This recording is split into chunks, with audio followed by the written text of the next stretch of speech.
Subscribe करें और bell दबाएं ताकि कोई खबर रह न जाए। आज तक जो हुक्मरान आता है वो कहता है अच्छा जी मैं अपनी कुर्सी बचाऊं, मैं क्यों इनका मुकाबला करूं, उनसे मुका कर लेता है, इसलिए तब्दीली नहीं आती। जनरल मुशर्रफ ने जब एहतसाब शुरू किया तो हम सारे जनरल मुशर्रफ के साथ थे, लेकिन उसको फिर बताया गया कि जनरल साहब ये आप क्या कर रहे हैं, ये तो आपकी कुर्सी खतरे में आ जाएगी, सब इकट्ठे हो जाएंगे। तो जनरल मुशर्रफ ने एहतसाब खत्म किया और शरीफ खानदान को एनआरओ दे के बाहर भेज दिया। और फिर जब कुर्सी को मुश्किल पड़ी तो आसिफ जरदारी से उसको वापस लिया अपनी कुर्सी बचाने के लिए। अब फर्क मैं आपको बताता हूं क्या है। इमरान खान अपनी कुर्सी बचाने के लिए नहीं आया, इमरान खान इस मुल्क में तब्दीली लाने के लिए आया है। और तब्दीली तब आएगी जब इन माफिया को शिकस्त देंगे। नौजवानों ये याद रखना कि अगर ये माफिया रह गए इस मुल्क का कोई मुस्तकबिल नहीं है। ये वो लोग हैं जिनके पैसे और दौलत बाहर पड़ी हुई है। इस मुल्क से पैसा चोरी, रुपया एक वजह से तो ये गिरता इसलिए है कि हम एक्सपोर्ट कम करते हैं, इंपोर्ट ज्यादा करते हैं, लेकिन दूसरी वजह से क्यों रुपया गिरता है? मनी लॉन्ड्रिंग से। जब यहां से पैसा चुरा के हुंडी और हवाले से डॉलर लेके पैसा बाहर भेज देते हैं। ये सब इनके पास पैसा किधर से आया?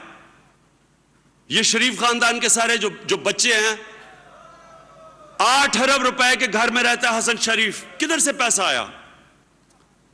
जो मरियम के नाम पे मेफेयर के फ्लैट हैं वो अरबों रुपए के हैं, किधर से पैसा आया? वो हुसैन शरीफ, वो अरबों की प्रॉपर्टीज है उनकी, किधर से आया पैसा?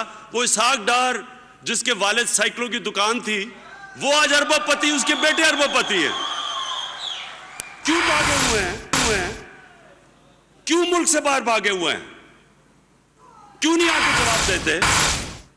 मेरे से इन्होंने जब इंतकामी कार्रवाई करके पूछा कि जी आपका ये जो आपका बनीगाल का घर किधर से आया, और फिर आपका लंदन में फ्लैट था वो आपने किधर से लिया?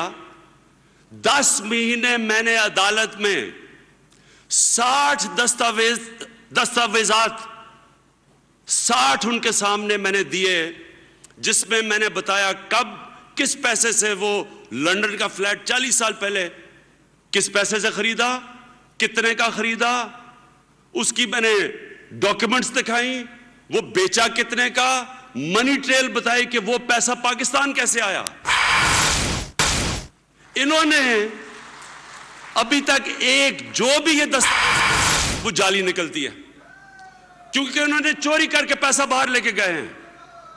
तो ये याद रखें मेरे पाकिस्तानियों, मैं और अपने नौजवानों को खास तौर पे आज कहना चाहता हूं, ये जो माफिया है, ये जो आज सारा इकट्ठा है माफिया, ये जो सारे वो फजलुर रहमान कहते हैं कि क्यों वो लोग बेचारे, वो हमारे बच्चे हैं, मदरसों के बच्चे, ये हमारे बच्चे हैं और ये हमारी जिम्मेदारी है। और इंशाअल्लाह ये पहली हुकूमत है जो मदरसों के बच्चों को अपना बना रही है। इनकी इंशाअल्लाह मदद करेंगे, इनकी तालीम का निज़ाम बेहतर करेंगे। उनको जो अपने आप को एक आलिम के मौलाना कहता है, झूठ बोल के बुलवाया गया इस्लामाबाद कि जी इमरान खान इस्राइल का झंडा गाड़ने लगा है। मैं फजल रहमान से पूछता हूं, तुम्हारे होते हुए यहूदियों को साजिश करने की जरूरत क्या पड़ी है? आप ही काफी हैं इस मुल्क के लिए साजिश करने के लिए। फिर कहता जी खत्म नबूवत, कहता कि जी ये कोई कादियानी है, फिर कहता कि फिर कुछ और इसने कहा कि ये नमूसे रसालत, उसके ऊपर उन्होंने इकट्ठा कर दिया, झूठ बोल के लोगों को लेके आया। उधर से जो बाकी बेरोजगार थे, पानी आता है वो भी आ गया, दूसरा शहबाज शरीफ जो झूठा मंडेला पहुंच गया, और इन्होंने वहां खड़े होके वो ऐसी तकरीरें की, दिल से तकरीरें निकल रही थी, लेकिन उसका सिर्फ एक मफहूम था कि किसी तरह जिस तरह हम मुका करके सारे मिलके मुल्क को लूटते थे, फिर वो वक्त आ जाए इमरान खान तुम अपनी कुर्सी आराम से संभालो, 5 साल हुकूमत करो, बस ये हमारे ऊपर से किसी तरह ये जो केसेस हमारे ऊपर, और केसेस इनके जमाने के बने हुए हैं, ये भी सुन लो, ये केसेस हमने नहीं बनाए, ये केसेस भी इनके जमाने में है, किसी तरह हम बच जाएं। मैं जब तक मेरे में अल्लाह ने जिंदगी दी है, कभी मैं इतनी बड़ी गद्दारी करूंगा कि अगर मैं इनको किसी सूरत छूट दे दूं, इनसे डील कर दूं, इससे बड़ी इस मुल्क से कभी गद्दारी नहीं होगी, कोई भी गद्दारी नहीं करेगा। और इसलिए नौजवानों, आप सब आपने मेरी टीम बनना है, आपने मेरी टीम बनना है, और मैं आपको इन डाकुओं का मुकाबला करके दिखाऊंगा।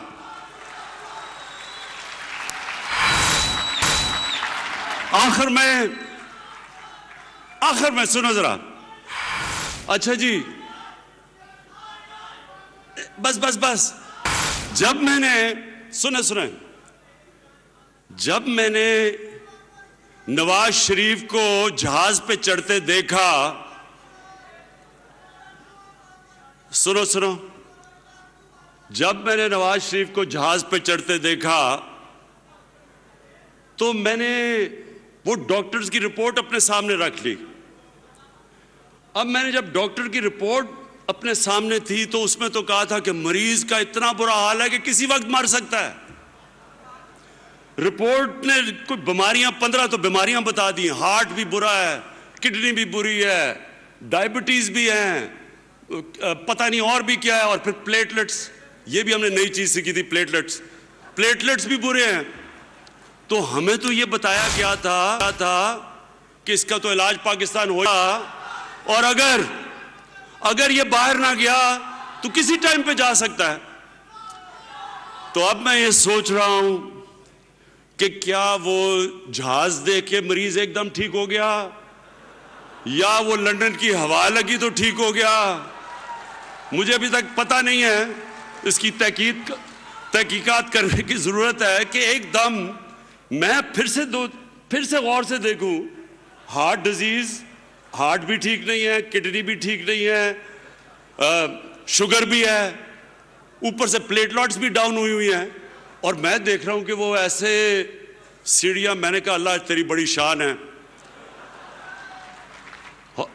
और वो जो जहाज था, शायद जहाज देख के भी इंसान ठीक हो गया, वो ऐसा जबरदस्त जहाज था, आम आदमी तो नहीं ऐसे जाते। मियां वाली, इंशाअल्लाह आने वाले दिनों में ये हम अपने मुल्क को जैसे जैसे ये सही रास्ते पे लगा है, जैसे जैसे इस मुल्क में, मुल्क के अंदर और मुल्क से बाहर सरमायाकारी होनी शुरू हो गई है, जैसे जैसे हमारी दौलत बढ़ती जाएगी, सबसे पहले कोशिश ये होगी कि हम अपने कमज़ोर तबके को ऊपर उठाएं।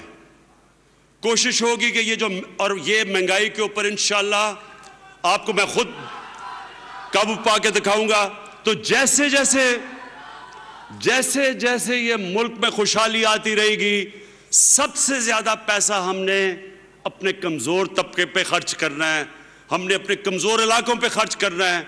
हमने मियाँ वाली, डीजी खान और चौंसा, ये सारे जो तौंसा जो इलाके हैं, उधर जो डीआई खान, जो इलाके पीछे रह गए हैं, इंशाल्लाह उनको हम उठाने के लिए जैसे जैसे पैसा आएगा इंशाल्लाह हम अपने कमज़ोर इलाकों को उठाएंगे और अपने कमज़ोर लोगों को उठाएंगे। सब्सक्राइब करें और बेल दबाएं ताकि कोई खबर रह न जाए।